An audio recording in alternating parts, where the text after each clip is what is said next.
Video देखने वालों को नमस्ते। तो बात करेंगे आज फिर से हम थोड़ी सी रशिया यूक्रेन वॉर के बारे में।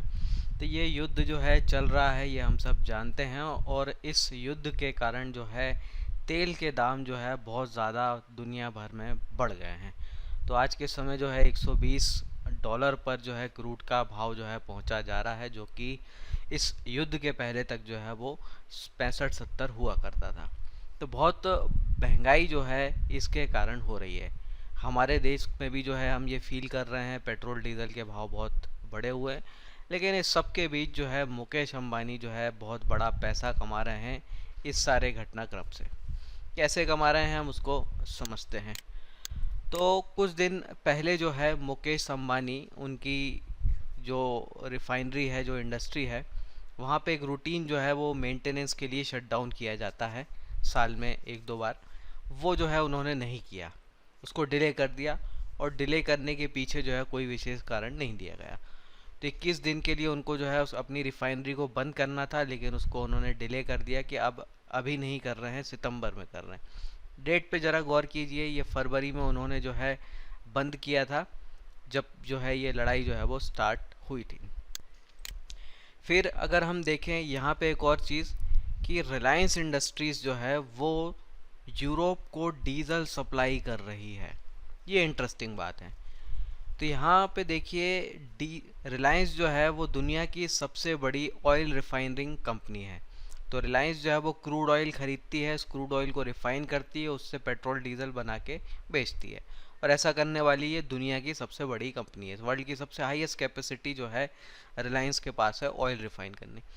तो रिलायंस जो है यूरोप में जो है वो तेल की सप्लाई कर रहा है, डीजल की सप्लाई जो है कर रहा है। तो ये इंटरेस्टिंग बात हो जाती है। अब आप इससे समझ सकते हैं कि क्यों जो है ये जो मेंटेनेंस जो है वो होना था उसको उन्होंने डिले किया। वो डिले इसलिए किया क्योंकि अब जो है वो समझ गए थे कि क्रूड जो है महंगा होगा। और जो है जिस तरीके से दोनों यूरोप और रशिया के बीच के संबंध हैं, यूरोप जो है बार बार बोल रहा है कि रशिया से जो है हम तेल गैस खरीदारी बंद करेंगे स्लोली ग्रेजुअली। तो यहाँ उनको जो है वो अपॉर्चुनिटी दिखती है, इसीलिए जो है वो तुरंत जो है उसके लिए तैयार हो जाते हैं। अब यहाँ पे एक और दूसरी खबर को अगर हम देखें, इंटरेस्टिंग खबर है कि भारत का जो एक्सपोर्ट है वो यूरोप पे जो है वो काफ़ी ज़्यादा बढ़ गया है। तो मार्च महीने की बात करें तो 3.37 मिलियन टन डीजल जो है यहाँ पे एक्सपोर्ट किया गया भारतीय रिफाइनरियों के द्वारा।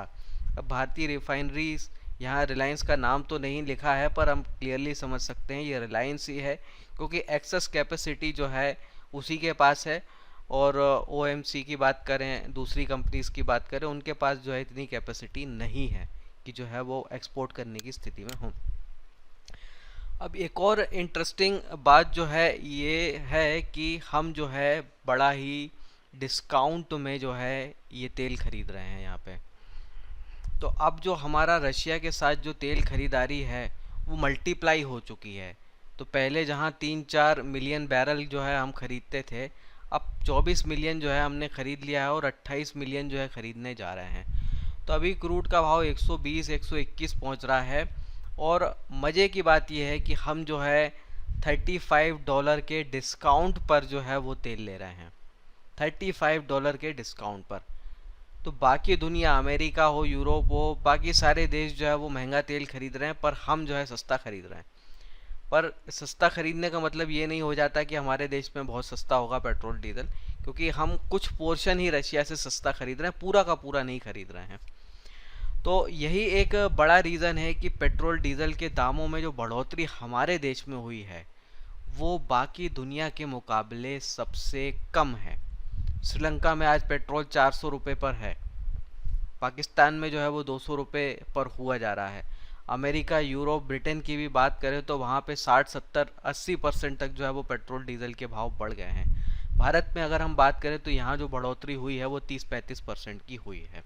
तो यही कारण है कि हमारे यहाँ इतना कम क्यों है, और महंगाई भी इसीलिए हमारे यहाँ कम है। वैसे तो कम नहीं है, पर अगर आप बाकी दुनिया की महंगाई देखेंगे तो आपको कम दिखेगी। हमारे यहाँ महंगाई जो है अभी 6-7 साल के हाई पर है, और अमेरिका में जो है 40 साल के हाई पे है। तो इससे जो है आप अंदाज़ा लगा सकते हैं।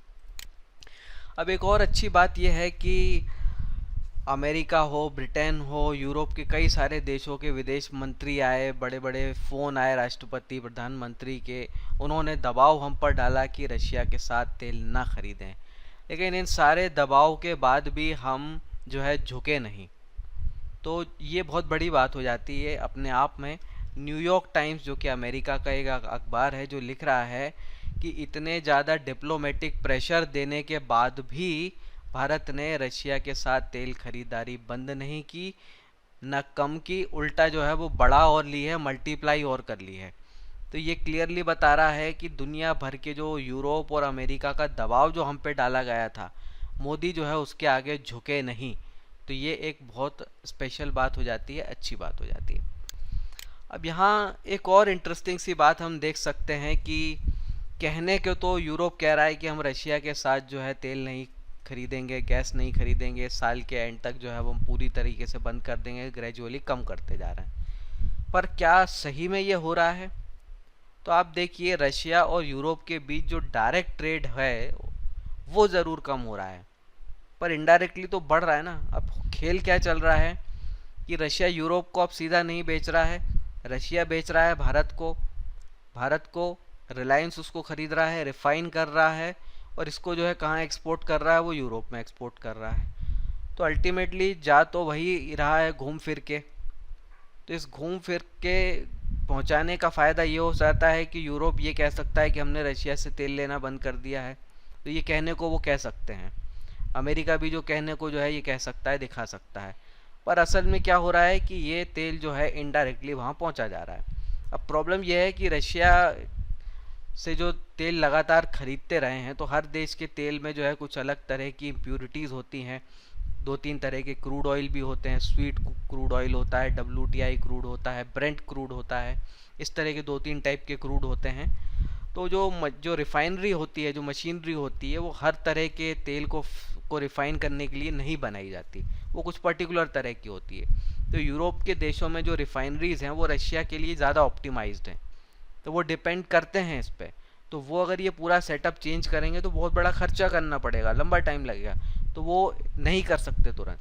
तो ये इनडायरेक्टली क्या चल रहा है कि तेल जा रहा है कहाँ पे, तेल भारत पे पहुँचेगा और भारत से जो है इनडायरेक्टली वो पहुँच रहा है। तो इस सब में जो है वो रिलायंस काफ़ी पैसा बना रहा है। तो लगभग हम बोलें तो एक $7 पर बैरल के आसपास का जो है वो प्रॉफिट जो है वो रिलायंस का बनता है इस पूरे रिफाइनरिंग प्रोसेस में। तो आने वाले समय में उम्मीद है कि मुकेश अंबानी जो है और भी ज़्यादा बड़े जो है पैसे के मामले में जो है और भी ज़्यादा बड़े जो है हो जाएंगे। और ऐसा नहीं समझना है कि ये सिर्फ जो है मुकेश अंबानी का व्यक्तिगत फ़ायदा है या रिलायंस के शेयर होल्डर्स का ही व्यक्तिगत फ़ायदा है। ये पूरे देश का भी फ़ायदा है, क्योंकि रिलायंस जो है वो देश की सबसे बड़ी टैक्स पेयर भी है। तो वो अगर ज़्यादा कमाएंगे तो सरकार को जो है टैक्स भी ज़्यादा मिलेगा, और ज़्यादा टैक्स का यूज़ जो है वो भारतीय लोगों पे, भारतीय जनता पर ही होता है। तो ये सबका फ़ायदा है, ऐसा नहीं कि किसी का व्यक्तिगत फ़ायदा है। तो ये रही आज की बात। इस पर जो है आप कमेंट्स रखिएगा। फिर मिलेंगे। जय हिंद।